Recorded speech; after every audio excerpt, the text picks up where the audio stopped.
for today's video. So nandito na naman tayo. Bago ulit yung ating view. Kasi nandito na tayo sa kaharian ng Saudi Arabia. So yan yung dating halaman na malago ngayon. Malapit na siyang mawala. Parang pagmamahal niya sa'yo. Dati malagkit. Ngayon unti-unti nang bumibitaw. So kita nyo ba yan guys? Kaya hindi na mamatay yung halaman dito kahit nga sobrang init kasi may paganyan sila oh. Yung hose na ganyan dumadaan yung tubig. So naalala nyo ba yan mga kairing? Yung kahoy na yan. Kahoy na yan. Yung puno na yan. Bisaya talaga. Yung ganyang puno. Dati green na green yan. Ngayon nag-aano na siya. Natutuyo na yung kanyang dahon. Dahon? Yung kanyang mga ano, mga bunga. Dati ganito yan eh. Sobrang green, ganyan. Ngayon natutuyo na siya. Diba? So ayan. Ikot ulit tayo. Ang ingay ng mga alaga ko. Yung ibang bata. So ayan ulit yung ating pine tree. Yan. Yan, pine tree, mga puno. Ayan. Tapos yung ating alateris. Ayan, malaki na yung ating alateris. May bunga pa. Ayan. Kung may bulati doon, noon. Dati sa probinsya, di pa uso yung porga. Yung bunga ng alateris, sabi nila, pang porga daw yun. Kaya, kinakain namin yun ng mga bata pa kami. At hindi ko kinakahiya yun. Kasi totoo yun. Yung time na wala pang porga, na wala pang taga-center na pumupunta-punta sa bahay-bahay para bigyan ng porga, ganyan.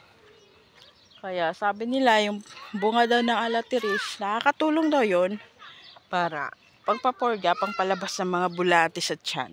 Yan. So yan. Ito yung view natin ngayon. Lalakad-lakad ako. Yan. Bagong ligo tayo tiyan. Oh, diba? So, ayan. Dito ulit tayo. Hopefully, makapunta tayo sa farm ni Busing, no? Kasi, nandyan lang daw yung farm niya. Ayan. Doon, no? Lipat lang dyan. Dyan ulit. Pwede lang lakarin. So, hopefully, makapunta tayo doon para makapanood tayo nung maraming camels ulit na naglalakad, no? Bibidyohan ulit natin. Or, makapasyal ulit tayo. Kasi parang gusto ko talaga makita yung mga camels na naglalakad na sabay-sabay. Tapos na kahit wala silang tali, hindi sila tumatakbo ng malayo. Tapos pag sisigaw lang yung caretaker ng mga camel, yung mga camels talaga is talagang maamo. Talagang lalapit sila doon sa tagabantay sa kanila para bumalik doon sa dating daan, dating pwesto nila. Yun.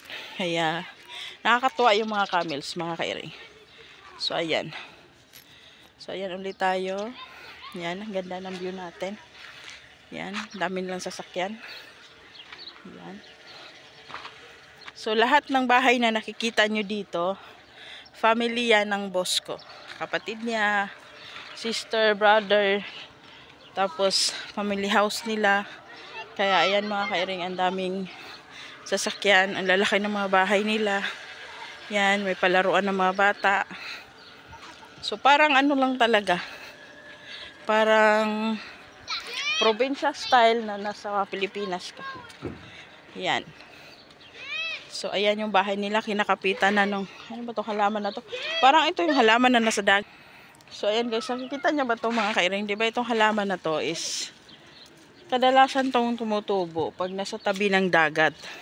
So, di ko alam kung bakit tumutubo to dito. Grabe, sobrang lago. Diba? Sobrang lago. Kasi alam ko nakikita ko to sa tabi ng dagat sa probinsya, sa Pilipinas. Pero dito, wala namang dagat.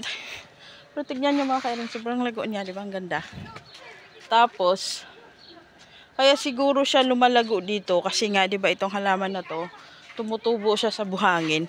Mabuhangin to dito mga kairing. Siguro grabe, sobrang lago. Tignan nyo naman yan. Wala dito, papunta doon. Malago talaga siya. Diba? Galing. Tapos tignan nyo dyan sa taas. Pero nakakatakot mga kairing ha. Baka may ahas na dyan sa taas. Kasi pinapalibutan siya ng mga kanyan.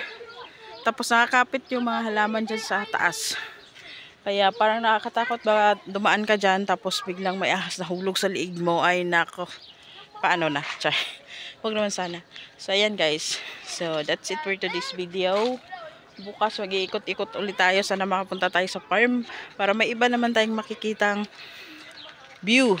No, gusto ko maranasan ulit yung nakaano tayo sa desierto, yung naka-slide tayo, ganyan. Tulad dati, naglalaro tayo para tayong bata. So, ayan. So, ayan lang for today's video.